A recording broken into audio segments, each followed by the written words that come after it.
Саламатсыздар ма, қымбатты достар? Бүгін ашық әңгіме болсын, кимешек жөнінде біраз әңгімелесейік.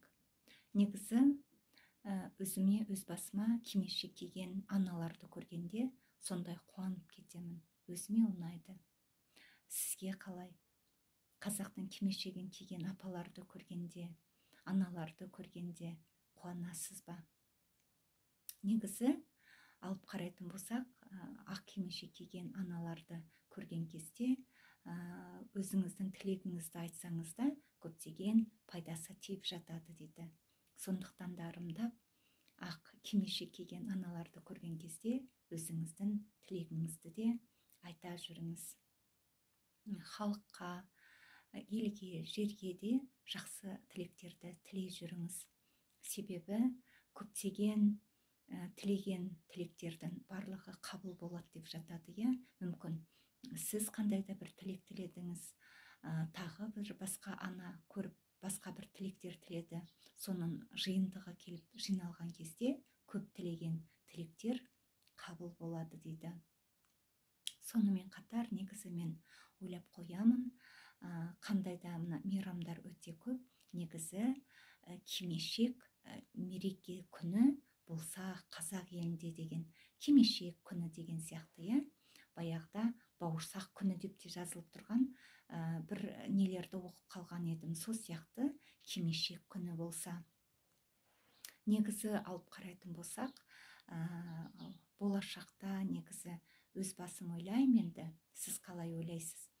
Кимешек киген апалар, аналар өте көп болады деген болжамға келем. Себебі қазіргі кезде мына жастарымыз қазақи тақияны киген әдемі қазақтың қыздарын өте көп көреміз, шашбау таққан, немесе мына кимешектеріне, кимешектің ұшы дейміз, кеуде тұсындағы қазақи тиындар таққан бұрынғы заманда өздерінің дәрежелеріне қарата қазақ қыздары, қазақ аналары өздерінің мына кимешектеріне дейді, тиын тағатын болған аналар өздерінің мына кимешектеріне, кеуде тұстарына күміс тиындар, әшекей бұйымдар таққан екен.